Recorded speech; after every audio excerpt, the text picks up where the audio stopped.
The reading is taken from Mark 14, reading verses 32 to 42. Gethsemane. They went to a place called Gethsemane, and Jesus said to his disciples, "Sit here while I pray." He took Peter, James and John along with him, and he began to be deeply distressed and troubled. "My soul is overwhelmed with sorrow to the point of death," he said to them. "Stay here and watch." Going a little farther, he fell to the ground and prayed that if possible the hour might pass from him. "Abba, Father," he said, "everything is possible for you. Take this cup from me, yet not what I will, but what you will." Then he returned to his disciples and found them sleeping. "Simon," he said to Peter, "are you asleep? Couldn't you keep watch for 1 hour? Watch and pray so that you will not fall into temptation. The spirit is willing, but the flesh is weak."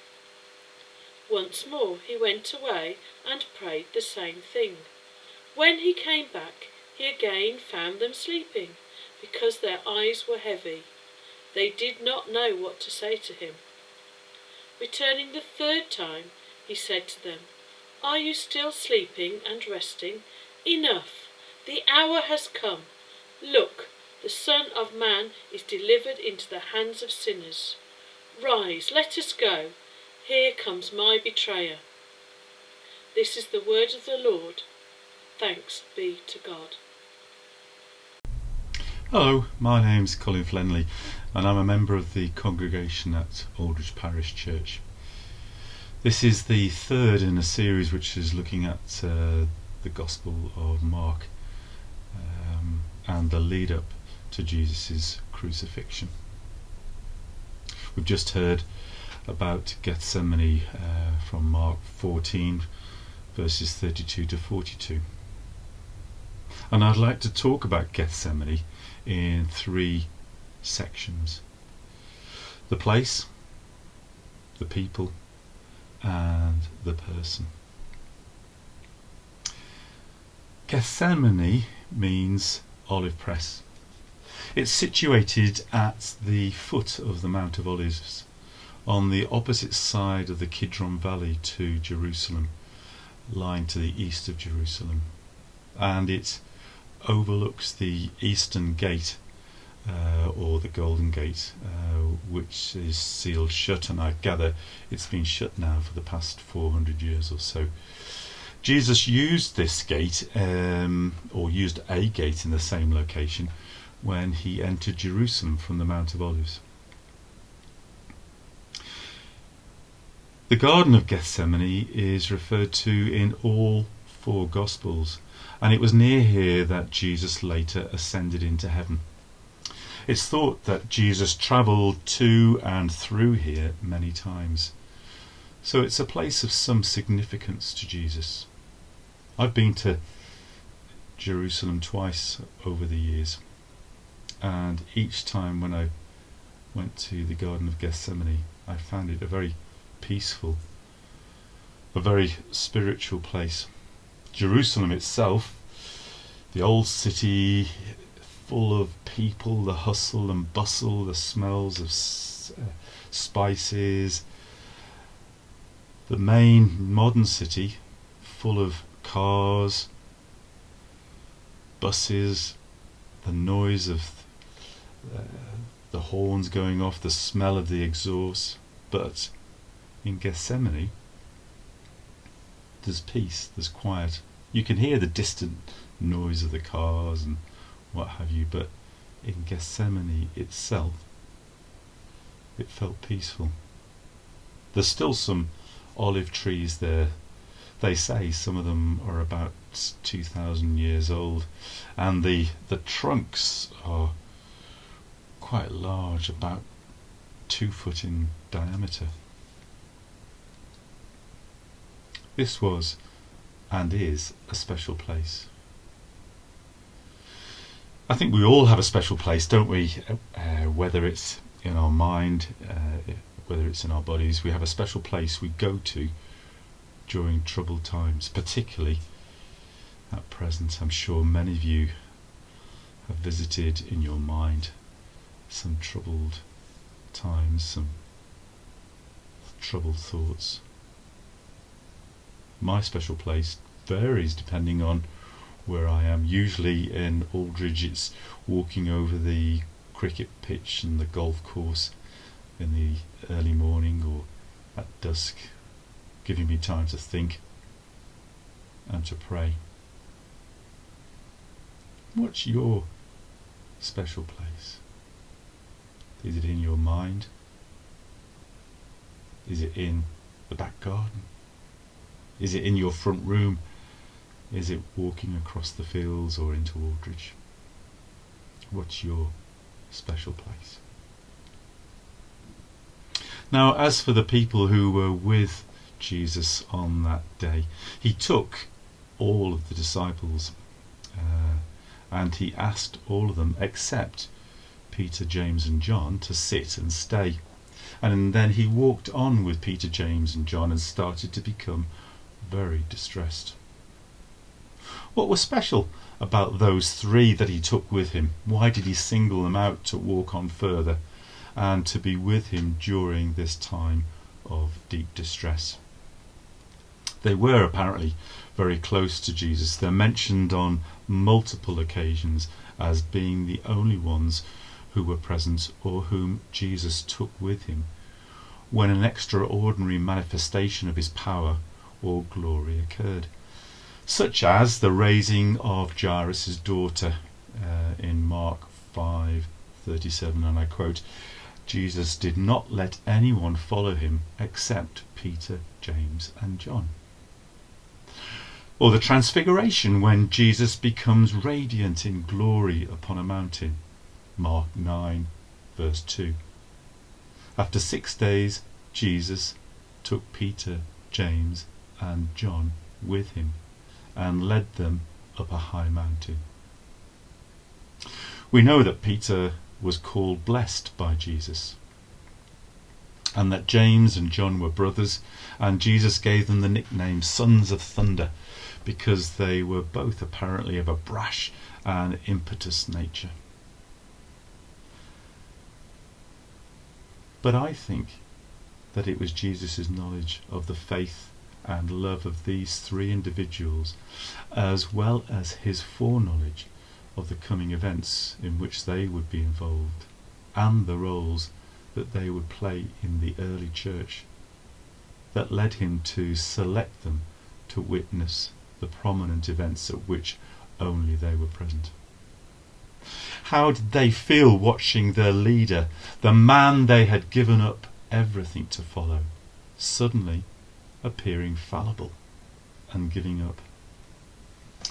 To quote Tom Wright from his book Mark for Everyone, "What do you do when the strong person in your life suddenly becomes weak? Children face this when the parent on whom they have relied for everything is suddenly struck down with illness or grief.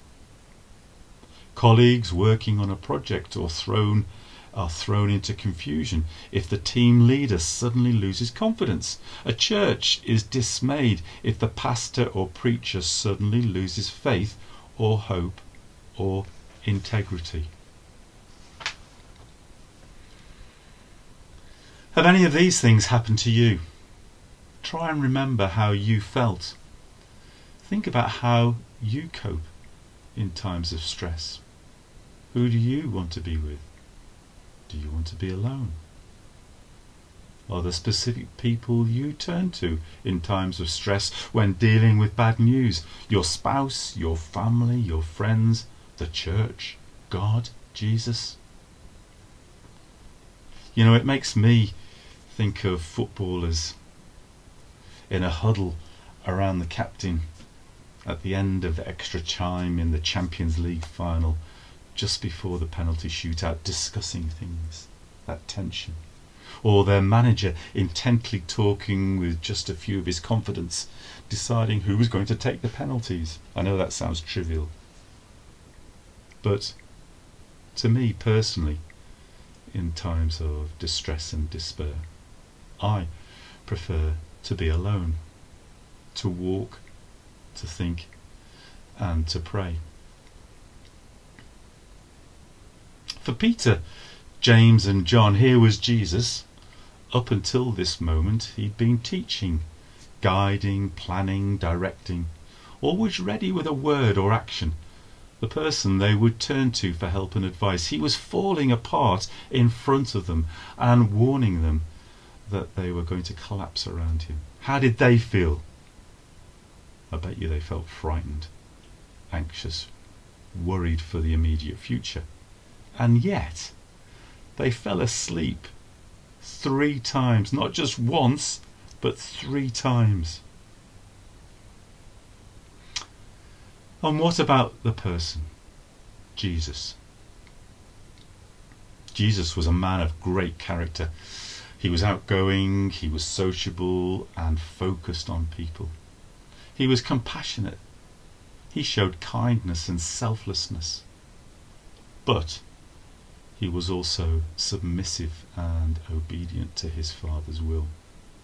On several occasions Jesus needed time alone, not only to communicate with God, but also to energize himself, either to prepare for what was to come or to immediately recharge himself after time with others.